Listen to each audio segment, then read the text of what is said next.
Welcome back. Time to talk a little bit more hoops, and all this time is about the Rebels. The now 21-ranked Ole Miss Rebels off to a 3-0 start in SEC play for the first time since 2018-2019 after a dub over LSU on Saturday. The Rebs entered the game ranked second in the country in turnovers per game, which is 9, but they had 9 in the first half alone, which allowed the Tigers to go on a 15-0 run and take a 15-7 lead.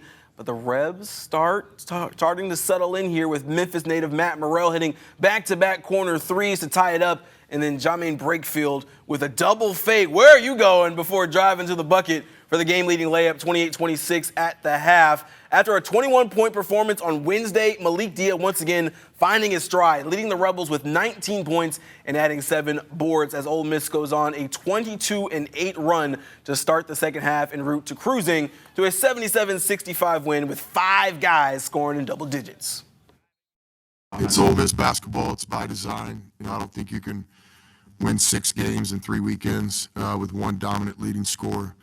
You got to have scoring in different ways. If we can play good defense, take care of the ball, and have multiple guys in double-figure scoring, then we've proven that we can be more than competitive. So another one of those games where we've seen Malik Dia have a fantastic game. What I like to hearing from Coach Beard there is it seems like they do have a different leading scorer every night, right? And so when you have that, it makes it really hard for any particular defense to key in on one guy. Like, we got to stop Matt Morrell, or we got to stop Malik Dia. Like, anybody can kind of come to play. We've seen Sean Badua lead a couple of games this year. Impressive win. And to the point we're talking about with the Tigers, LSU has not been playing well. They were 0-2 coming into SEC play before this weekend, and you stomped them at home like you're supposed to. Yeah, we highlighted on Thursday, kind of before the game, the importance of rebounding going into this one. LSU ranked 37th in the country, Ole Miss 249th. The Tigers just out-rebounding the Rebels by just 1. So that's to neutralize the boards there in that game was super impressive to me. The other impressive thing, not only in that game, but these last 3 games to start SEC play, is they've limited every single team to below their shooting average percentage, which is hard to do. But obviously Ole Miss have a great defense. They put it on display yet again, and that's helped them get these 3 wins. Let's be honest, they should have got those 3 wins, right? This SEC schedule that they've played so far are of the weaker teams in the SEC. Now it's about to get really tough. You're going to go play number 4 Bama on the road on Tuesday, tomorrow night, and then you've got number 15 Mississippi State, obviously Ole Miss's rivals there on Saturday. So now it gets really tough for the Rebels, and this is the first real test if I'm Ole Miss and Chris Beard in SEC play, where you talk about the gauntlet and the 18-round matchup that you've got, and you're 3-0 in the round so far. Well, let's see what you can do in these next couple of rounds, because they're tough. I mean, Bama, first in points scored per game, first in pace, and third in rebounds. They have 10 more rebounds on average compared to Ole Miss. So you talk about how impressive Ole Miss have been in neutralizing the boards these first 3 games. That goes up another level come Tuesday night.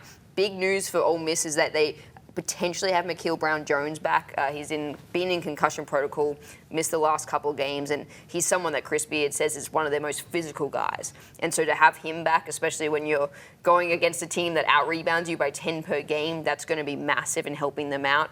But I think it's going to be a really tough test for Ole Miss. I think some ways they do neutralize out Bama in the sense that, they're pretty much ranked top 10 in steals and turnovers, which means they're not going to be giving Ole Miss any easy and extra possessions. They're also going to be taking some away from them. So both of those categories help them, but it's a really, really tough game for them. I think their defense is going to have to be on right now. It's ranked top 25 in defensive rating across the country, and we're going to need to see that be on full display to kind of neutralize Bama and some of their depth. They have, on average, 5 guys scoring in double digits every game, pretty similar to Ole Miss in that regard in the offense.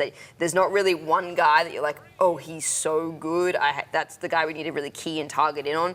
They've got a lot of different power and a lot of different guys, and it's going to be a really tough game. Yeah, I think what Nate Oates has done with that Alabama program over the last couple of years has really been incredible. I think to your point about the rebounding and having really to improve that, it seemed like they did that, but they also still allowed 17 second chance points to LSU. And we were talking about a big athletic Alabama team. They're going to want to crash those boards. And so you're going to have your Malik Diaz and your Jermaine Brakefields, really come to play. Probably get a little bit from John Bull as well in terms of giving some guys a blow. But, yeah, you need Brown back because the way Alabama tends to play, the way they rebound the ball, the way they attack the glass, you have to be able to defend that yard. What we really liked from Ole Miss in this particular game was they really ratcheted up that defense, especially in the second half. 23 points off of turnovers. You're going to have to be able to do that and get out in transition, allow a guy like Sean Padula, like Matt Morrell, to get some easy points in transition in the fast break so that you are not trying to score on this Alabama half-court defense as much. I think what we saw from Chris Beard, he's really got these guys coming to play. They're a very business-like mindset on these first couple of games in the SEC. No playing around. And I think that's been important. To your point, you're playing some of the weaker teams in the SEC. It's weird to think we didn't think Arkansas was going to be one of the weaker teams in the SEC to start the year. They haven't started off conference play well, Coach Calipari, but you've taken care of business so far. You go into a hostile environment. What we've seen is that Oxford has been a really tough place to play for a lot of teams this year so far. You're going into Tuscaloosa, and it's going to be difficult. They're a really, really good team at home, but I think Ole Miss has proven so far that they can be up to the task. And I agree, this will be their first real test in SEC play. Alabama's nothing to sneeze at. Yeah, first real test and a chance to make just a massive, massive statement in the league that, hey, they're here to play. Yeah, we're here to play.